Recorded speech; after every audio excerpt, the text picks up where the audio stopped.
6, I promise. I promise I won't get hurt. I promise I'm not over my minutes. I'll always be nice. Are you serious? And you won't ever have to do anything, ever, I promise. I promise I'll eat my vegetables for the rest of my life, even the carrots. I promise! I promise! I promise! I promise! I promise! I promise!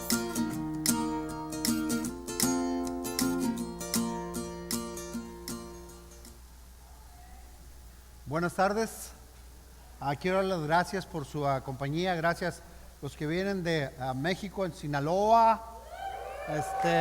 Los que no vienen de Sinaloa también. Gracias a Lulú, a Mayu y a Mayu por visitarnos. Sé que su niña fue al campamento. Gracias. Ojalá que se hayan sentido bienvenidas. Igual para ustedes, ojalá se sientan bienvenidos. Si es la primera vez que vienen, muchísimas gracias. Si es la segunda, gracias. Si es la millonésima, gracias de todas maneras. Si quieres ver esta clase, porque como a la mitad más o menos te quedaste dormido de este lado, si te sientas se quedan dormidos acá.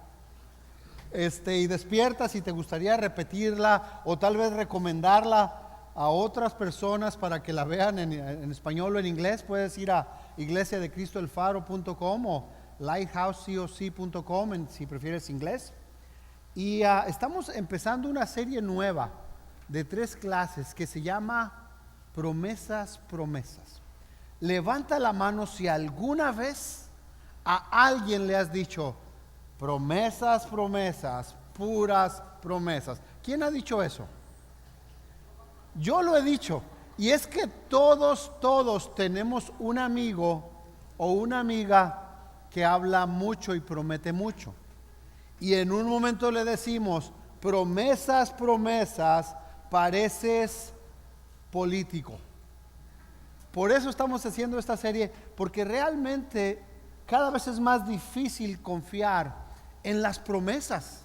Cada vez es más complicado tener fe en promesas. Y a veces cuando alguien nos dice, te lo prometo, ahora lo que hacemos es, bueno, pónmelo por escrito, 2 copias, firmas y lo certificamos. Entonces, la pregunta es, ¿las promesas tienen de veras algún valor el día de hoy? ¿Se puede confiar en las promesas que escuchamos? Déjame te comparto algunas estadísticas acerca de lo que es la gente en general para ver qué tanto podemos confiar en promesas. Hubo un estudio que se llamaba El día que América dijo la verdad. En este estudio, hecho en Estados Unidos, seas latino, americano, moreno, azul, verde, 91% de los que vivimos en este país mentimos todos los días, según el estudio. 91% de los que vivimos acá. 37% de los que vivimos en Estados Unidos decimos mentiras grandes. 86% le mienten a sus padres. 67% a su pareja. 7 millones, al menos 10 millones, de personas mienten en sus impuestos. Los hombres mienten más que las mujeres. Y tú dirías, yo ya sabía eso, no necesitaba una estadística. Los jóvenes mienten más que los maduros, por no decir mayores. Las personas jóvenes son más mentirosas que las personas maduras. Y esto me asustó a mí. 95% de los estudiantes universitarios en este país están dispuestos a mentir con tal de aprobar una clase. Imagínate un doctor así. Y el promedio, lo que se dice la persona promedio en este país, miente 7 veces por hora, incluyéndonos a nosotros mismos. Esa es una estadística que te da miedito. Incluso es tan grande ahora la falta de confianza en las promesas que las compañías garantizan sus productos así. Cuando quieren vender algo en la televisión, la manera en que te pueden hacer a ti confiar en el producto, te dicen 100% satisfacción garantizada. Básicamente, si no funciona, te regresamos tu dinero. ¿Has visto eso? Todos los días lo vemos. Y aún cuando yo veo algo así, un letrerito así en la televisión, me hace pensar, ¿de veras? ¿Funcionará? Pero cada vez es más difícil confiar. Y sin embargo hay algo dentro de nosotros que quiere confiar. Hay algo dentro de nuestra naturaleza que quiere confiar en las promesas que escuchamos de otras personas. Y la verdad es que de la misma manera que tú y yo usamos el dinero para comprar cosas, usas tu tarjeta de crédito, usas un cheque, intercambias dinero por bienes. De la misma manera en nuestras relaciones, las promesas son la moneda de cambio. Esto es, intercambiamos relaciones todo el tiempo. Te prometo, y algunas de esas promesas son verbales, algunas de esas promesas son asumidas, asumimos algo de una relación y siempre estamos intercambiando promesas unos con otros. ¿Qué ocurre cuando alguien a quien tú amas, alguien en quien tú confías, está continuamente, constantemente rompiendo su promesa? ¿Qué hace eso a la relación? Cuando tú quieres creer en esa persona, pero continuamente rompe y rompe y rompe lo que prometió, ¿qué hace a la relación? Primero te rompe el corazón, te afecta tu fe, afecta la relación y muchas veces la relación se pierde. Por eso hacemos esta serie. Queremos hablar de cómo podemos sanar, si es posible movernos hacia adelante cuando hemos sido lastimados por promesas no cumplidas. Queremos hablar de esto. Queremos hablar de la perspectiva en que tú ves las promesas que haces y las promesas que recibes. Y queremos hablar sobre todo, no somos un programa de ayuda, somos una iglesia. Queremos hablar sobre todo de las promesas que tú hiciste con Dios y que Dios te ha hecho a ti. Queremos hablar de estas cosas. ¿Por qué? Porque siempre nos movemos en la dirección de las promesas que creemos. Quiere decir que cuando tú confías en una promesa, te entregas con todo. Cuando tu confianza ha sido despertada por algo o alguien, te entregas con todo. Y yo quiero que las próximas semanas podamos recordar nuestra confianza, renovar nuestra confianza en Dios para entregarnos con todo a Dios. Porque eso nos va a definir. Nos va a definir como personas y nos va a definir sobre todo como cristianos. Crecer en nuestra fe no solo se trata de hacer muchas promesas a Dios. Te prometo Dios, te prometo Dios, te prometo Dios. Pero crecer en nuestra fe es más bien confiar en las promesas que Dios nos ha hecho. Alguien me dijo hace mucho tiempo que una promesa es tan válida como la honestidad y la integridad de quien hace la promesa. Si la persona que hizo la promesa es digna de confianza, entonces tú vas a confiar en la promesa por quien hace la promesa. En la Biblia tiene 31,173 versículos de Génesis a Apocalipsis. Si no me crees, ahorita que llegas a tu casa, ponte a contarlos. Son 23,214 versículos en el Antiguo Testamento. No sé si sabías eso. Y son 7,959 versículos en el Nuevo Testamento. De estos, a muchos aquí nos gusta marcar nuestras Biblias. Subrayas o pones un highlighter, un marcador, resaltas algunos versículos. ¿Cuáles son la mayoría de los versículos que resaltas que contienen? La mayoría de las cosas que tú resaltas en la Biblia son promesas. Promesas que te han gustado, promesas que has confiado o que has creído o que te gustaría que pasaran en tu vida. La Biblia contiene 7,489 promesas de Dios hacia la gente. Si las dividiéramos en cuántas promesas por día en un año, la Biblia contiene 20.5 promesas para cada día. O sea que eso es un montón de promesas. Y me encanta en Números 23. Ahora, ¿por qué podemos confiar en las promesas de Dios? ¿Cuál es la diferencia cuando Dios promete, cuando una persona promete? Dice en Números 23, 19, dice, Dios no es un hombre, por lo tanto, no miente. Él, Dios, no es humano, por lo tanto, no cambia de parecer. ¿Alguna vez habló sin actuar? ¿Alguna vez prometió sin cumplir? Tal vez a ti personas te han mentido, personas te han prometido y no han cumplido y han quebrado sus promesas. Pero ¿sabes qué? Que con Dios esto no ocurre. Dios, cuando promete algo, Él cumple. Podemos hablar de Abraham, la historia de Abraham. Abraham, Dios lo llamó la primera vez cuando Abraham tenía como 53 años y le dijo: tú vas a ser el padre de una nación incontable, como las estrellas del cielo, como la arena del mar. Dice en ese momento que Abraham le creyó, pero tuvo que esperar 40 años para ver el inicio de la promesa de Dios. Es más, cuando tenía 99 años, Sara, su esposa, tenía también 90 años. Y dice que vinieron estos ángeles a verlo y le dijeron: para cuando regresemos en un año, tu esposa va a tener un hijo. Sara, que estaba escondida atrás de las cortinas, cuando escuchó eso, dijo y se rió porque no les creyó. Y el ángel le dijo: hey, ¿por qué te ríes? Primero, y dice Sara: no, yo no me reí. No, nomás no confió en la palabra de Dios, pero también era mentirosa, ¿no?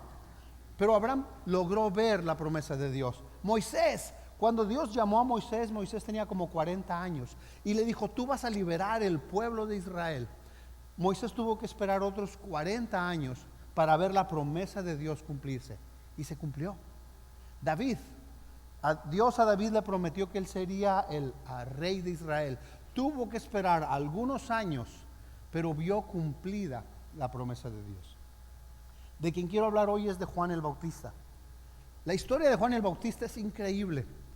Él es hijo de Zacarías y Elizabeth.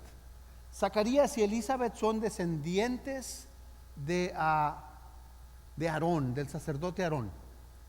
Zacarías tenía un puesto importante en el templo y su hijo Juan nació en esa cuna. Todas las cosas estaban bien, estaban económicamente bien, su papá era importante, su mamá era importante, estaban unidos. Y cuando Juan empezó a crecer, Juan se dedicó a predicar la palabra de Dios. Las cosas iban bien para su vida. Juan hablaba y la gente escuchaba, la gente lo respetaba. Salía a las calles y empezó a hacer milagros. La gente empezó a seguirla, su popularidad, empezó a crecer. Más y más personas creían en él, más y más personas confiaban en él. Y Juan empezó a crecer, a hacerse más importante. Los mismos fariseos lo respetaban. Su vida estaba en el punto más alto. ¿Qué ocurre? Es fácil ser cristiano, es fácil tener fe en Dios cuando nuestra vida está en lo más alto, cuando todo es hermoso, cuando no hace frío, cuando tienes un trabajo, cuando hay economía, cuando hay salud. Qué fácil es ser un cristiano. Y Juan estaba en ese momento en su vida en que todo salía bien. No había ningún problema en la iglesia, todo el mundo lo quería, todo el mundo lo respetaba, todo el mundo hablaba bien de él, no había problema. Incluso dice en Juan capítulo 1 versículo 22 que vinieron a él algunos fariseos porque lo escuchaban predicar, lo escuchaban hablar, y vinieron algunos fariseos y le preguntaron: entonces, ¿quién eres? Tenemos que llevar una respuesta a los que nos enviaron. ¿Cómo te ves a ti mismo? Predicas de una manera tan diferente, hablas de una manera tan especial, hablas de una manera tan radical. ¿Quién eres? ¿Qué nos puedes decir de ti mismo? Juan les contesta en el 23: yo soy la voz que grita en el desierto, enderecen el camino al Señor, respondió Juan, con las palabras del profeta Isaías. 750 años antes del nacimiento de Juan, Isaías había profetizado dos cosas. Una, que vendría el Mesías, que era Jesús, pero antes de Jesús vendría un mensajero a abrir el camino, y Juan era ese mensajero, y predicaba con poder, y la gente lo respetaba, y todo estaba bien. En el 29 dice: al día siguiente Juan vio a Jesús que se acercaba a él y dijo: aquí tienen al Cordero de Dios que quita el pecado del mundo. Qué increíble. Tuvo la oportunidad de ver a Jesús, de hablar con Jesús, de pasar tiempo con Jesús. En el versículo 30 dice: de este hablaba yo cuando dije: después de mí viene uno que es superior a mí, porque existía antes que yo. Yo ni siquiera lo conocía, pero para que él se revelara al pueblo de Israel, vine bautizando con agua. Juan declaró: vi al Espíritu descender del cielo como una paloma y permanecer sobre él. El cielo se abrió, Jesús fue bautizado, Juan estaba ahí, su carrera arriba, todo bien, amigo de Jesús. Escucha la voz de Dios que dice: este es mi Hijo amado, en quien me complazco. El versículo 33 dice: yo mismo no lo conocía, pero el que me envió a bautizar con agua me dijo: aquel sobre quien veas que el Espíritu desciende y permanece, ese es el que bautiza con el Espíritu Santo. Yo lo he visto, por eso testifico que este es el Hijo de Dios. Qué increíble vida, todo perfecto, excelente, como nos gustaría que nuestra vida fuera. Excelente, sin dolor, sin heridas, sin cosas quebradas, todo perfecto. Pero a partir de ese momento empezó a ocurrir algo en la vida de Juan. Juan empezó ahora a bajar. A medida que Jesús subía, Juan empezaba a bajar. Los seguidores que antes Juan tenía ya no estaban con él, se fueron con Jesús. Se empezó a quedar solo. Las cosas empezaron a cambiar hasta que llegó un momento decisivo en su fe. Llegó un momento decisivo para él, de la misma manera que muchas veces llega un momento decisivo para nosotros. Todos nosotros, al igual que Juan, vamos a tener que enfrentar un momento decisivo. La vida cristiana es así. La vida cristiana tiene momentos altos de bendición, de abundancia, de fe, de alegría, de amor. Todo bien, qué increíble vida, me encanta la vida cristiana. Pero también tiene momentos bajos, en el que hay frío, en el que hay dolor, en el que hay soledad, en el que hay tristeza, en el que hay miedo. Y esos son los momentos en que tú tienes que decidir, como Juan tenía que decidir: ¿me quedo con Jesús o no? ¿Estoy haciendo lo correcto o no? ¿Debería continuar en mi fe o no? Y la vida cristiana trae esos momentos decisivos. Y Juan estaba en un momento decisivo. ¿Cuál es un momento decisivo? Cuando se encontró con Herodes. Herodes, el rey de Israel. Él había tomado la esposa de su propio hermano, se la quitó, aún sin el hermano estar muerto. Se la quitó porque le gustó y dijo: esta es mía, me la llevo. Y se la llevó y se la quitó, solo porque podía. Juan, en su momento más alto de su fe, fue y enfrentó al rey y públicamente lo retó y le dijo: tú estás en pecado, esto no debes hacerlo. Herodes se enojó con Juan. Nadie puede meterse con un rey, equivale a la muerte. Juan fue arrestado, lo metieron a la cárcel y empezó a pasar el tiempo en la cárcel, empezó a pasar tiempo prisionero. Y entonces su fe empezó a bajar, porque ya no estaba libre, ya no comía lo que quería, ya no iba donde quería, ya no estaba haciendo lo que quería, y su fe empezó a bajar. Y desde la cárcel, pasando el tiempo, empezó a escuchar noticias de Jesús. Y llega este momento en la cárcel y le dice: Juan estaba en la cárcel, y al enterarse de lo que Cristo estaba haciendo, envió a sus discípulos a que le preguntaran.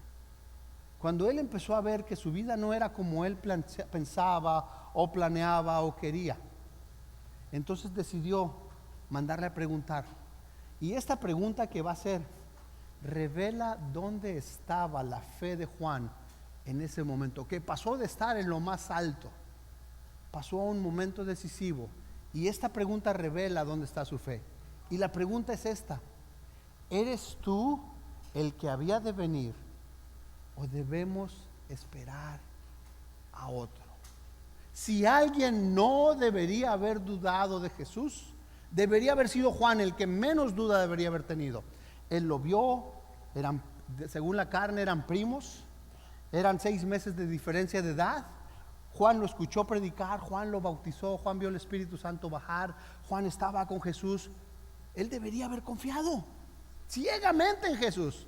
Y sin embargo, en un momento decisivo, hace una pregunta que yo creo que tú y yo nos hemos hecho: ¿es Jesús la mejor opción para mi vida?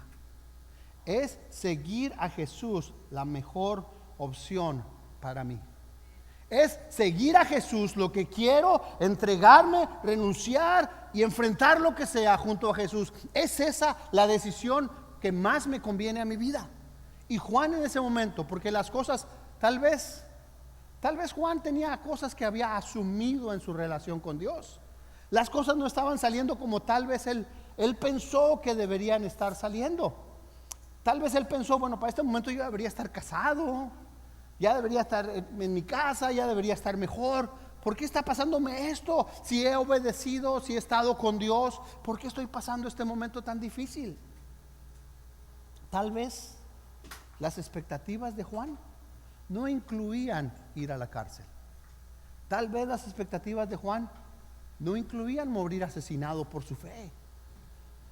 Juan había asumido cosas en su relación con Dios. ¿Y sabes qué? ¿Quién más también asume cosas en nuestra relación con Dios? Nosotros. Cuando las cosas no van como queremos que vayan, venimos a Dios y le reclamamos: tú lo prometiste, yo creí, yo pensé, yo pensaba que contigo, tú lo prometiste, ¿por qué pasa esto? Asumimos en las promesas de Dios. ¿Será que Dios no cumplió lo que prometió a Juan? ¿Será que Dios falló en sus promesas a Juan? La verdad no.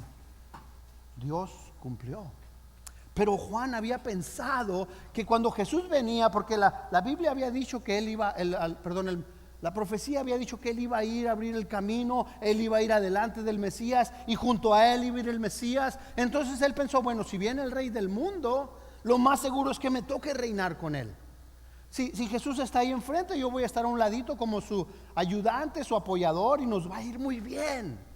Tal vez cuando tú vienes a la iglesia o te convertiste en un cristiano, tal vez tú piensas, bueno, es que debería ser increíble la vida cristiana, bendición, abundancia, no enfermedad. Los cristianos se enferman igual que todo el mundo. Los cristianos pierden el trabajo igual que todo el mundo. Los cristianos mueren igual que todo el mundo. Los cristianos pasan necesidad igual que todo el mundo. Y cuando llegó el momento decisivo en su fe, empezó a flaquear. Hace un momento estaba platicando con un muchacho, un hermano que tiene varios hijos, acaba de perder su trabajo, no tiene un lugar donde vivir. Como iglesia lo vamos a ayudar, vamos a estar pendientes, es lo que hacemos. Y le pregunté, ¿cómo te sientes? Y me dijo, mi fe está flaqueando. Me cuesta confiar en Dios. Me cuesta confiar y mantenerme fiel a Dios. Y lo que le dije, no se trata de que estés abundante en gozo, pero sí se trata de que confíes y que aguantes el momento decisivo de tu fe. No puedes asumir, porque la verdad es que una fe débil está unida a las cosas que asumimos. ¿Qué quiere decir esto? Que una fe débil está unida a las circunstancias que nos rodean. Cuando tu fe es débil y las circunstancias son malas, tu fe se muere, tu fe se afecta. Cuando no están pasando las cosas que tú quisieras que pasaran, tu fe en Dios se afecta. Parecemos, ya es como son los niños, cuando el niño quiere algo y tú le dices, bueno, tal vez, le dices al niño, tal vez podamos comer nieve después. Y lo que el niño escuchó, ¿qué fue? El niño no escuchó tal vez. El niño escuchó, vamos a comer nieve después. Tal vez podamos salir. El niño no escuchó tal vez, él escuchó, vamos a salir. Pero nunca fue una promesa, fue un tal vez. Y a veces nosotros parecemos niños a Dios. Tú lo prometiste, tú me dijiste. Tal vez sea porque alguien no cumplió su promesa contigo. Tal vez alguien que tú amas defraudó tu confianza y eso afectó tu fe. Cuando personas que amamos defraudan nuestra confianza y no tratamos con la herida, ya no podemos tener una relación igual con los demás. No podemos tener una relación cercana con Dios si no hemos tratado con la herida de que alguien nos dejó por traicionar nuestra confianza. Cuando leemos, quiero compartir la siguiente escritura, pero una fe firme, dice, está unida a las promesas de Dios. Cuando alguien te ha lastimado y ha traicionado tu confianza, que ha roto la promesa, te cuesta confiar en los demás y te cuesta confiar en Dios. Entonces, cuando alguien como Dios promete esto, me encanta esta escritura en Josué, cuando Dios promete algo, pero tu corazón está lastimado, te cuesta creerlo. Dice, ni una sola de todas las buenas promesas que el Señor le había hecho a la familia de Israel quedó sin cumplirse.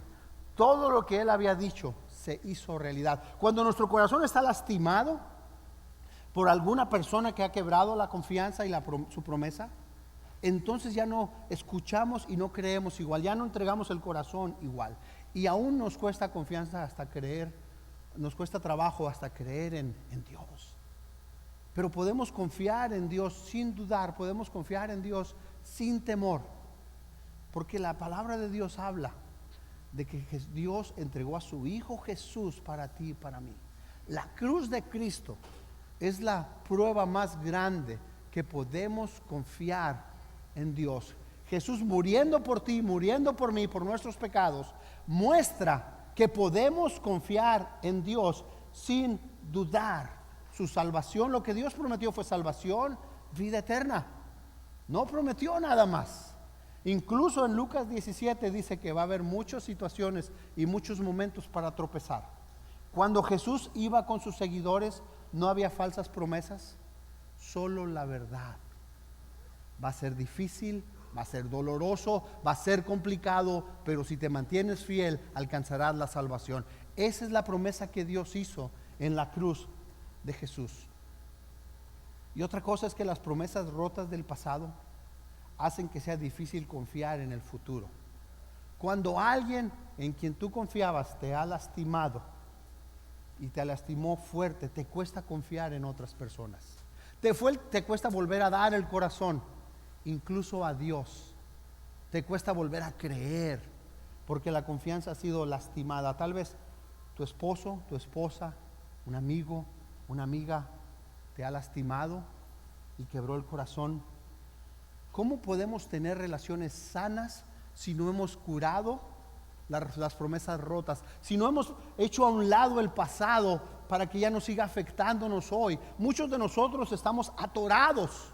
Alguien en el pasado nos lastimó y nos quedamos atorados. Y ahora no damos el corazón a nadie. Cuando alguien se acerca a ti y te dice, ¿quieres ser mi amigo?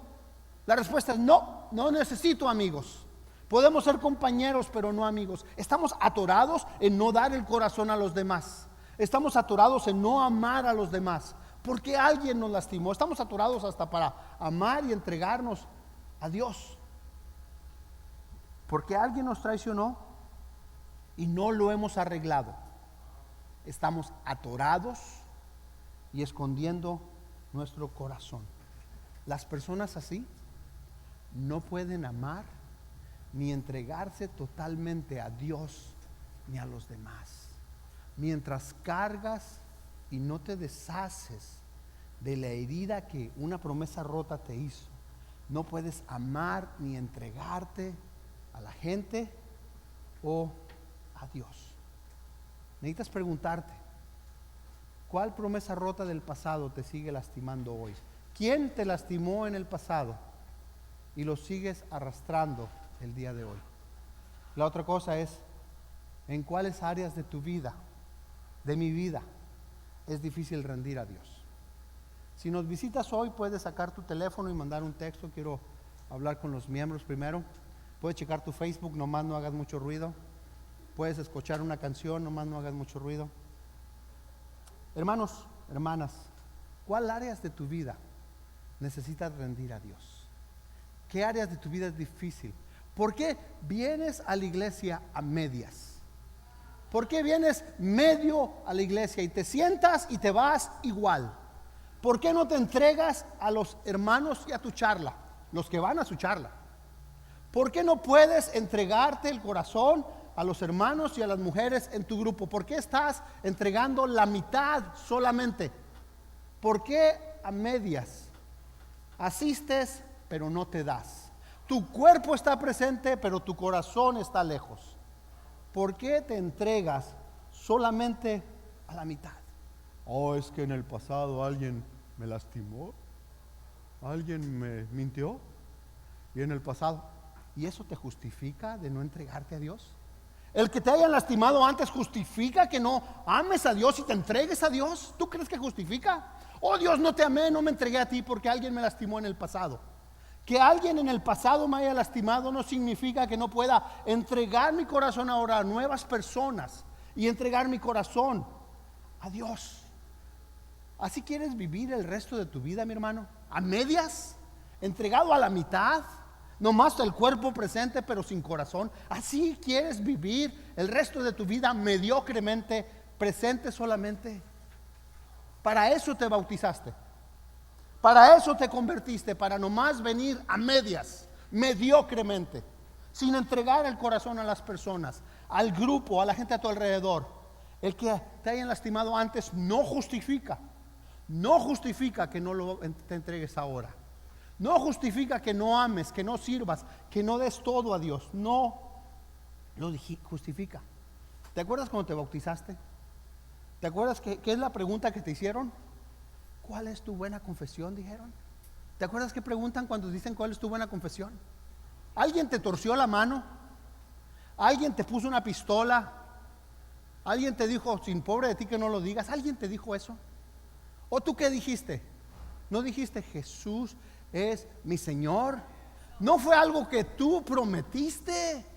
¿No fue algo que tú por tu voluntad dijiste e hiciste? ¿No fue algo que tú dijiste? Entonces, ¿por qué ahora estás escondiéndote tras las heridas del pasado? ¿Por qué ahora te justificas el no dar y el no amar por el pasado? Reclamas a otros que no cumplieron su promesa a ti, pero tú no estás cumpliendo tu promesa a Dios. Reclamas a otros que te dijeron y no hicieron, pero ahora ¿con qué cara tú le dices a Dios? Pues yo tampoco te voy a hacer, yo tampoco te voy a amar, yo tampoco me voy a entregar, yo tampoco. Promesas que hiciste y que tú hiciste y que ahora no cumples. Promesas que tú hiciste. Necesitamos decidir lidiar con las promesas del pasado, las rotas, y empezar las promesas nuevas, y empezar nuestra promesa a Dios, porque ¿sabes qué? Vale la pena. Para crecer en nuestra fe otra vez, no se trata de hacer más promesas. No busco que hagas más promesas, sino busco que confíes más en las promesas de Dios. Es indispensable entregarnos todo. Hace un par de semanas nos juntamos con este hermano y hablamos de su entrega a Dios. Hablamos de su decisión de seguir a Dios. Hablamos de promesas que él había hecho vez tras vez a través de los años. Promesas no cumplidas y mentiras y mentiras. Hace 2 semanas le tuve que pedir que dejara de asistir a nuestra iglesia hasta que decidiera cumplir las promesas. ¿Sabes? Si nos visitas hoy dices, ¿y eso qué acaba de decir? Yo creo que seguir a Dios es serio. Caminar con Dios es serio. Si estás estudiando la Biblia, no hay promesas de dicha y alegría eterna. Hay promesas de salvación, de relación con Dios, sí, pero no hay promesas más que para eso. Esa es la verdad. Si no te gusta, mejor no entres. Pero lo que Dios promete es esa vida eterna, llena, con propósito, salvación. Estoy hablando de Juan Padilla. Hace 2 semanas le pedí a él que dejara de venir hasta que decidiera que va a tomar la decisión en serio. ¿Y sabes qué me dice a mí esto? Que yo tengo que cuidar también lo que yo prometí a Dios. Que tengo que recordarme yo también. Yo prometí, yo dije, Jesús es mi Señor hace unos años. Y cuando he fallado en el tiempo, recuerdo, wow, yo no quiero que esto pase. Necesito regresar a Dios y cumplir lo que yo he prometido. Por eso no vengas a medias. No vengas solo el cuerpo, sino viene el corazón. ¿De qué sirve? ¿Cuál es el propósito? ¿De qué sirve? Crecer en nuestra fe no se trata de hacer más promesas, sino de confiar en las promesas de Dios. Estamos haciendo, hermanos, algo que todos vamos a hacer aquí en nuestra iglesia. La prueba de condición espiritual. ¿Qué es esto? Esta es una evaluación que tú mismo vas a hacer. Vas a tomar estas hojas. Si quieres copias, puedes hablar con Jerry, lo sugieres, él va a hacer más copias para los que necesiten. Pero cada uno de nosotros va a hacer esto. Va a llenar esta hoja en el que vas a tú verte como en un espejo y reflexionar en dónde estás en tu vida espiritual, tu relación con Dios, tu estudio de la Biblia, tu oración, relación con los hermanos, unidad a la iglesia, asistencia a los eventos. ¿Qué mejor manera de saber cómo estás más que examinándote a ti mismo? Y después te vas a sentar con alguien para hablar de cómo estuvo la prueba, el resultado. ¿Qué mejor manera de saber dónde estás que sentarte con alguien y examinar tu propio resultado? Santiago 4:8, ya para terminar, dice: acérquense a Dios y Él se acercará a ustedes. Pecadores, límpiense las manos, ustedes los inconstantes. Esa es una palabra bien, bien grande. Pero si te acercas a Dios, la promesa de Dios es: yo me acerco a ti. En Hebreos 10:22 dice: acerquémonos pues a Dios con corazón sincero y con plena seguridad que da la fe, sin dudar. Ahora, ¿qué pasó con Juan? Juan estaba en la cárcel. Juan estaba ya, no iba a salir. Él ya sabía que no iba a salir. Juan sabía que iba a morir y su fe estaba flaqueando. Mandó a sus seguidores, le preguntaron a Jesús: ¿qué va a pasar? ¿Eres tú? ¿No eres tú? Porque no está pasando lo que yo creía. Yo pensé que iba a estar bien, yo pensé que iba a haber dicha, yo pensé que iba a haber dulzura. Y Jesús le manda este mensaje a Juan y le manda a decir en Mateo 11:4, dice: le respondió Jesús: vayan y cuéntenle a Juan lo que están viendo y oyendo. Los ciegos ven, los cojos andan, los que tienen lepra son sanados, los sordos oyen, los muertos resucitan, y los pobres se les anuncia las buenas nuevas. Dichosa el que no tropieza por causa mía. Lo que le está diciendo es: mira lo que está pasando. Por tu trabajo de venir adelante de mí, miles de personas están escuchando el mensaje. Tu misión, Juan, ha terminado. La promesa de Dios de utilizarte se ha cumplido. Él ha cumplido lo que te prometió. Ahora, Juan, tú vas a morir de la misma manera que yo voy a morir. Pero en unos años, en 2000 años, miles de personas van a hablar de ti y de tu fe. Miles de personas van a hablar de tu confianza. Miles de personas van a hablar de cómo seguiste y obedeciste las promesas que Dios tenía para ti. ¿Sabes? Han pasado 2000 años y tú y yo seguimos hablando de Juan el Bautista. Y van a pasar muchos años hasta el fin de la humanidad y van a seguir hablando de Juan el Bautista. Cuando tú y yo muramos, vamos a tener suerte si por 20 años nos recuerdan. Y en algunos de nosotros menos. Cuando nos moríamos a los 6 años, 10 años. ¿Quién? Pero Juan sigue hablando de su fe. Y lo que Jesús le dice es: ¿sabes qué? Por tu confianza y obediencia a las promesas de Dios, por siempre se va a hablar de Juan el Bautista. Y nuestra muerte va a servir para que muchas personas, millones de personas, cambien su vida y se entreguen a Dios. Podemos confiar ciegamente en las promesas de Dios, porque Dios siempre cumple lo que promete. Vamos a orar para terminar, por favor.